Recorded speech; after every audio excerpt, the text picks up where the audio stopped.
All right. What's going on, everybody? It is Truth and Telos Ministries. Wanted to do a brief video, um, really kind of just showing how unfortunate it is, I guess we could say, that the Catholics are really they're willing to do whatever they can to try and defend their obviously erroneous and false position. So I've got a little website here that I made that very simply is going to break down the what the Catholics are saying and what the problem is with what they're saying. So first and foremost, it's here from Vatican II. Okay, so in here 1964, paragraph 16 on Muslims. In 1965, there's a declaration on non-Christian religions, and then in this catechism, it says the church's relationship with the Muslims.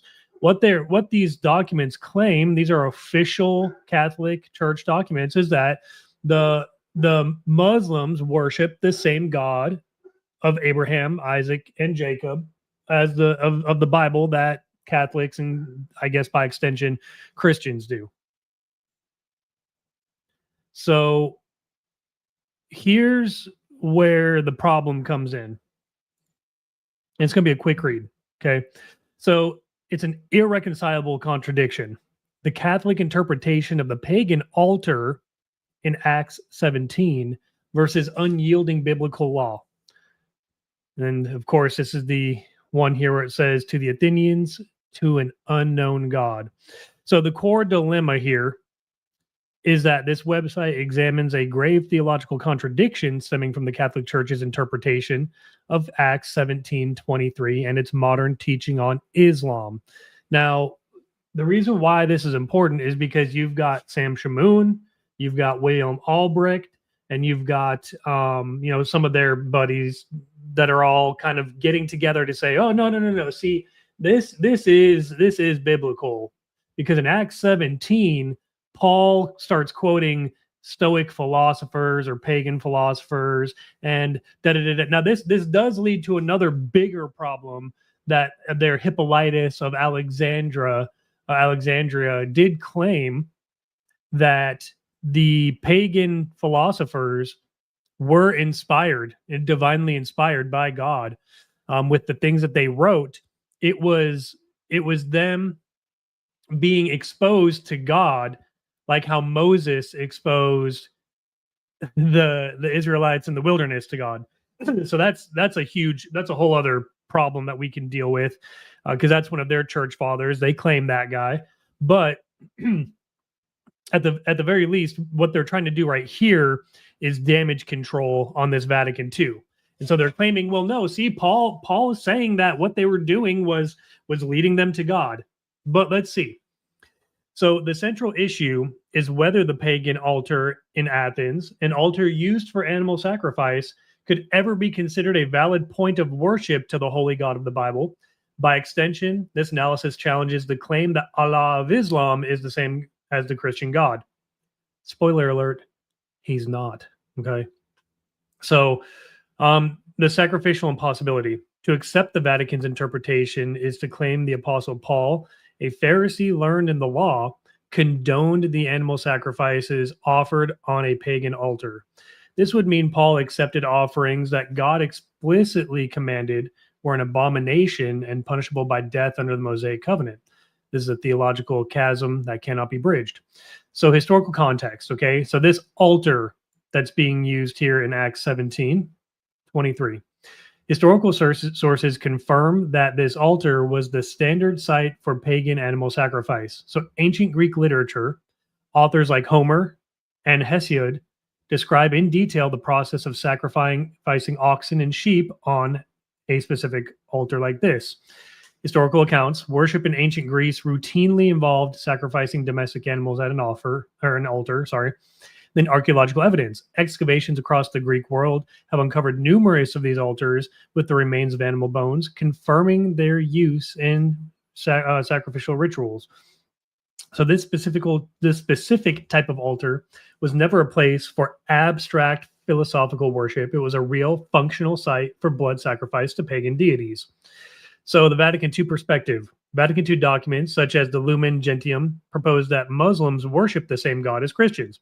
So it says here, Muslims, abstract, profess to hold the faith of Abraham, and together with us, they adore the one merciful God, mankind's judge on the last day. Well, the other problem with this is that the last day already happened. So whoever wrote this Lumen Gentium 16 is wrong, right? There's power in full preterism, ladies and gentlemen. We now can say this person was wrong.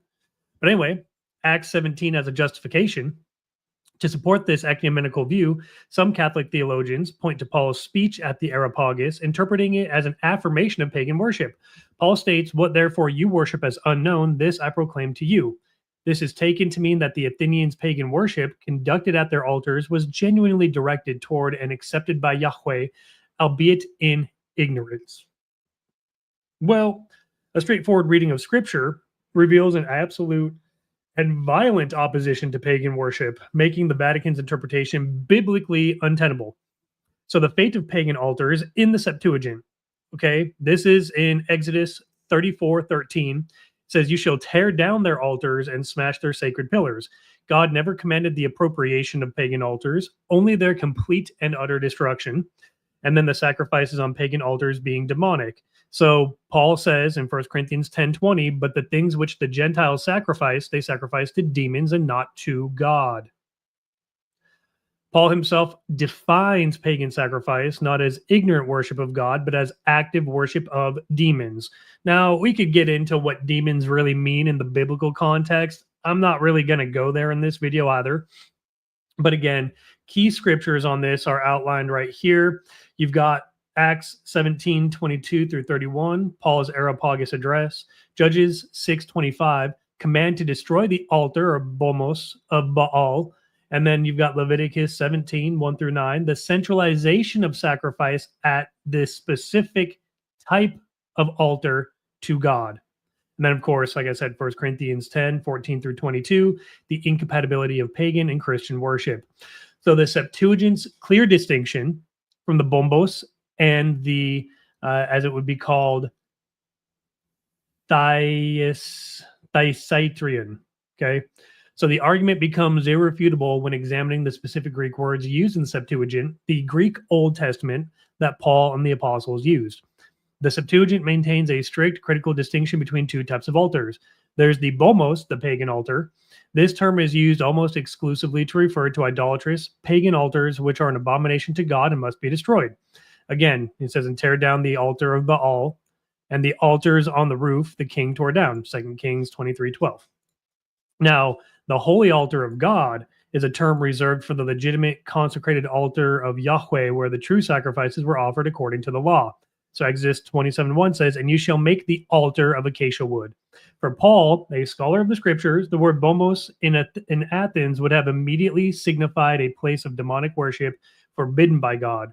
He could not have seen it as a valid place to sacrifice to Yahweh any more than he could see an altar to Baal as such. So the unavoidable conclusion is that Paul, a devout Pharisee and apostle of Christ, intimately familiar with the Septuagint's vocabulary, would never have sanctioned the blood sacrifices offered on a pagan bomos as legitimate worship of Yahweh. The entire Old Testament stands in violent opposition to such a notion. Worship to God had to be done his way at his altar according to his laws. And of course, Paul says, "Flee from idolatry." The dilemma is therefore severe. The Catholic Church's position requires either ignoring the explicit life and death commands of the Old Testament and its specific vocabulary, or suggesting the Apostle Paul contradicted both the law and his own teachings. How can the Church reconcile the inclusive language of Vatican II with the exclusive blood-bound covenant of the Bible? So what we see here, ladies and gentlemen, is that the apologetics that are being used by the Catholics to try and rectify Vatican II don't work. Now, these pagan Athenians would have never have been condemned to death in the way that a practicing Jew or proselyte would have been, okay?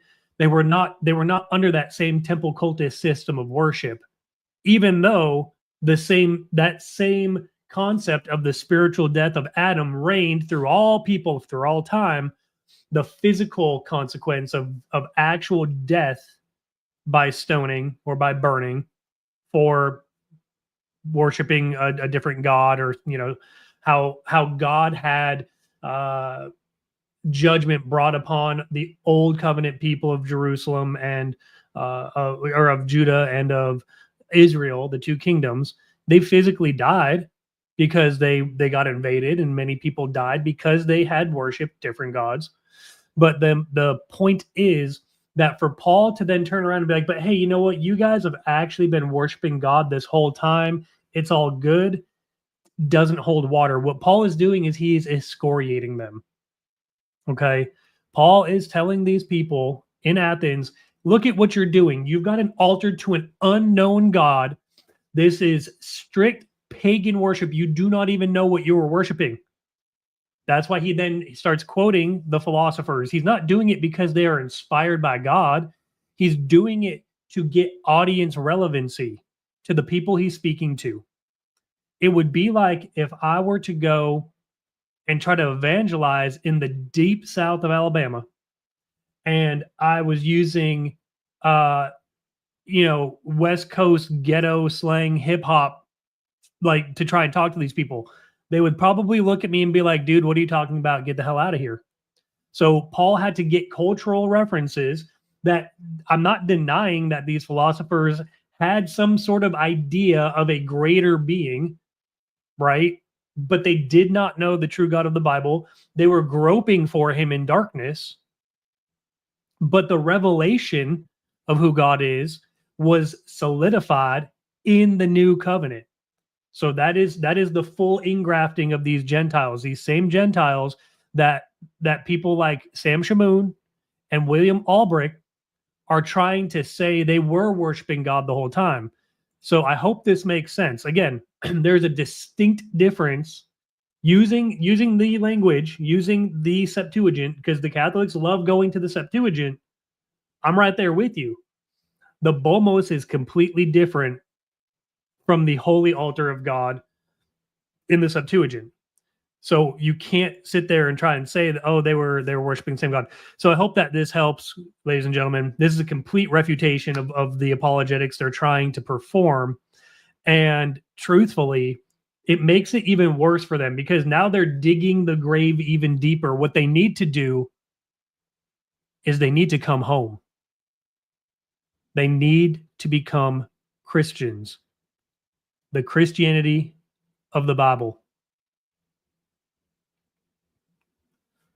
And again, the power in preterism cannot be understated.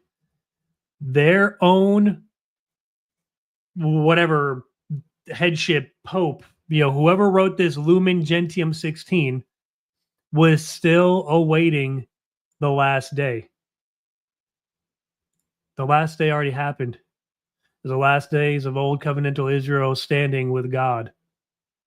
So that even goes further to prove just because they're Catholic doesn't mean they got it right. So I hope that this short, brief video helped really kind of bring to light what the logical fallacy is in their apologetics that they're trying to perform, and use this information, ladies and gentlemen. Let's just use it. Tell them, hey, this is how this is not true. So now they've got to come back and do another circle back around to try and find another reason to justify the incorrect doctrine that is codified. The Vatican recognizes these works as true. The Vatican is saying that the Allah of Islam is the same Yahweh of the Old Testament and the God of the New Testament, even though a Muslim would say, well, no, because you guys worship Christ because you say he's God. Christ is not God in the Quran. All right. So how are we worshiping the same God? So again, just wanted to do a brief video on this. I hope that it helps bring some insight into, how we can combat this. And again, any Catholics that are listening to this, just come home. You can repent. That is the beauty of the grace of the new covenant. Also, quick note just to throw out there, still looking for any Catholic to debate me formally on Genesis 3 and Revelation 12. That is not Mary. So I'd be in the affirmative that this is not talking about Mary. I'm looking for that debate. I've asked Donnie from SFT if he can find somebody who's willing to debate me on that. He hasn't gotten back to me on it. So, but yeah, ladies and gentlemen, so this is the irreconcilable contradiction. The Catholic interpretation of the pagan altar, the Bomos in Acts 17, is not in alignment with what Paul would have understood. It is not worship of the one true God. And until next time, take it easy.